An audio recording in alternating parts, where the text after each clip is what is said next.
Bună ziua! Voi prezenta modelul TCP/IP, protocol de control al transmisei protocol internet. TCP/IP este cel mai utilizat protocol folosit în rețelele locale cât și pe internet datorită disponibilității și flexibilității lui, având cel mai mare grad de corecție al erorilor.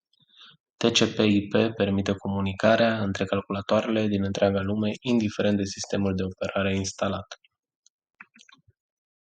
TCP/IP este responsabil pentru conectivitatea completă a datelor și transmiterea datelor de la capăt la sfârșit prin furnizarea altor funcții, inclusiv la adresarea, cartografierea și confirmarea.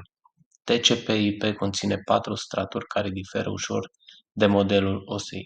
Aproape toate computerele acceptă astăzi TCP/IP. TCP/IP nu este un singur protocol de rețea, este o suită de protocoale numite după cele mai importante două protocoale sau straturi din cadrul său, TCP și IP.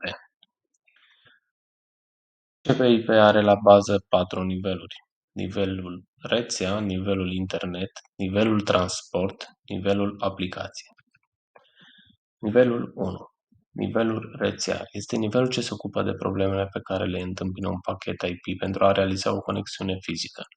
Include detaliile ale tehnologiei LAN și WAN și toate atributele caracteristice nivelului fizic și legătură de date din modelul de referință OSI. Scopul nivelului rețea este de a găsi cel mai optim traseu prin care se poate trimite pachetele.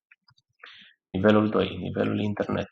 Internetul este o rețea mondială unitară de calculatoare și alte aparate cu adrese computerizate, interconectate conform protocolelor regulilor de comunicare. Transmission Control Protocol și Internet Protocol, numite împreună STIVA TCP/IP. Rețele speciale ce interconectează două sau mai multe rețele autonome aflate la mare depărtare unele față de altele. Nivelul 3. Nivelul transport. Nivelul transport se ocupă de problemele legate de performanțele sistemului, controlul fluxului și corectarea greșelilor. Unul dintre protocoalele sale, Transmission Control Protocol, TCP, propune modalități flexibile de comunicare, cu flux de date excelent, cât mai puține erori.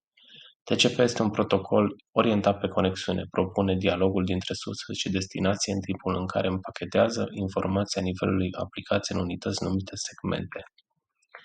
Nivelul 4. Nivelul aplicație. Nivelul aplicației se ocupă cu protocoalele de nivel înalt, codificarea și controlul dialogului, împachetarea datelor și trimiterea lor la următoarele niveluri. Stratul de aplicații oferă acces utilizatorului final la o varietate de servicii de rețea partajate pentru un flux de date eficient. Bibliografie. Vă mulțumesc pentru timpul acordat.